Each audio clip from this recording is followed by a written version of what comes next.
एक बार फिर से बोलो, तीन कौन? मां, महात्मा और परमात्मा।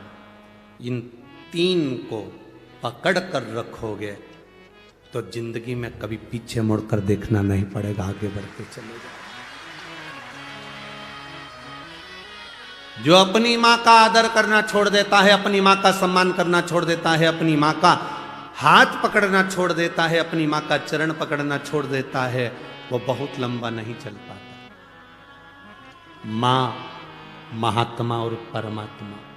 दूसरे नंबर पर है महात्मा, संत, साधु, गुरुजन।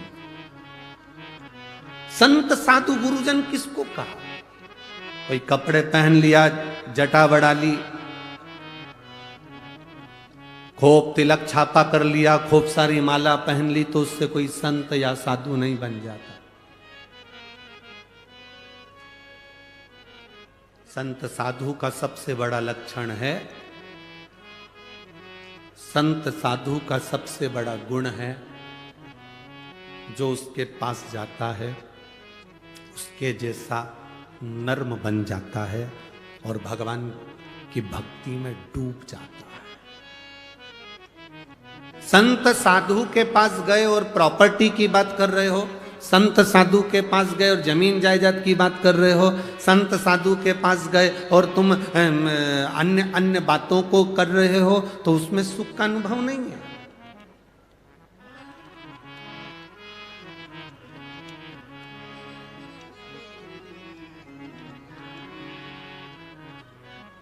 दुनिया में जितने मरते हैं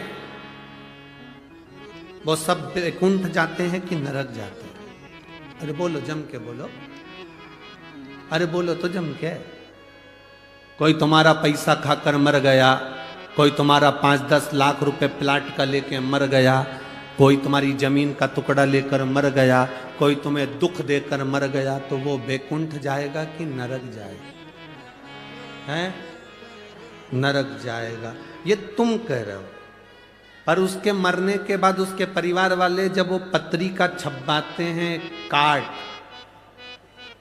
उस कार्ड में उसका जो नाम लिखा रहता है, उसमें तो लिखा रहता है स्वर्गवासी। उस कार्ड में कहीं लिखा है नरकवासी।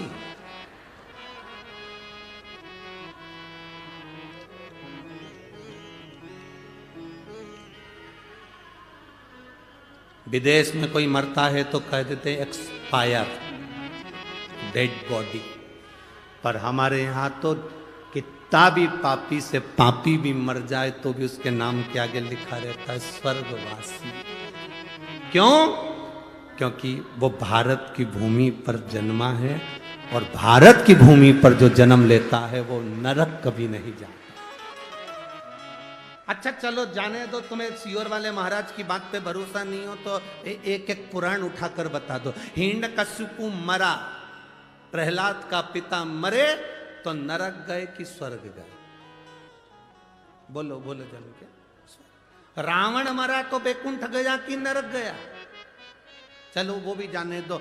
जिस हिरण को बाण मारा था वो वैकुंठ गया कि नरक गया? भगवान कृष्ण ने कंस को मारा था, वो वैकुंठ गया कि नरक गया? एक एक पुराण को उठाकर देखना। हिरण्यकशिपु मरा, परम धाम गया, लिखा शास्त्रों में। रावण मरा, परम धाम गया।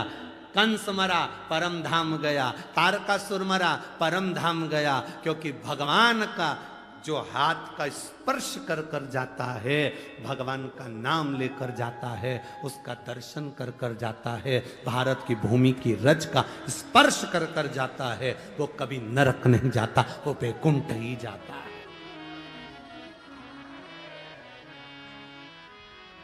कितनों के घर जाकर देख लेना, जिन जिन के घर में कोई बुजुर्ग मर गए हो, उनका फोटो लगा होगा, उस फोटो के नीचे लिखा होगा स्वर्गीय। अब उसके नाम के आगे कभी नहीं लिखा नरकीय, उसमें लिखा स्वर्गीय।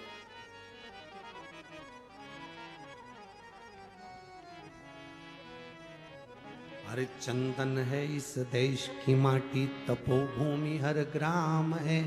हर बाला देवी की प्रतिमा बच्चा बच्चा राम है। जिसके सैनिक समर भूमि पर गाया करते गीता है, उसी माटी के हल्के नीचे खेली करती सीता है। चंदन है इस देश की माटी, तपोभूमि हर ग्राम है। हर बाला देवी की प्रतिमा बच्चा बच्चा राम। ये भूमि ही कुछ ऐसी है, ये धरा ही कुछ ऐसी है, इतनी पवित्र है ये भूमि, जिसको समझने वाला समझ सकता है। आज के जमाने में बड़े बड़ी गादियों पर लोग बैठ जाते हैं, बड़ी बड़ी पीठ पर लोग बैठ जाते हैं और भेद करते रहते हैं। वो ज्योतिर्लिंग बड़ा है, वो ज्योतिर्लिंग छोटा है, वो शंकर बड़ा है, वो शंकर छोटा है, ये महाराज बड़ा है, वो महाराज छोटा है। 12 ज्योतिर्लिंग में कभी ये मत कहना कि वो ज्योतिर्लिंग बड़ा कि वो ज्योतिर्लिंग बड़ा। दिए की ज्योति बराबर का प्रकाश देती है, 12 ज्योतिर्लिंग एक बराबर का फल देते हैं।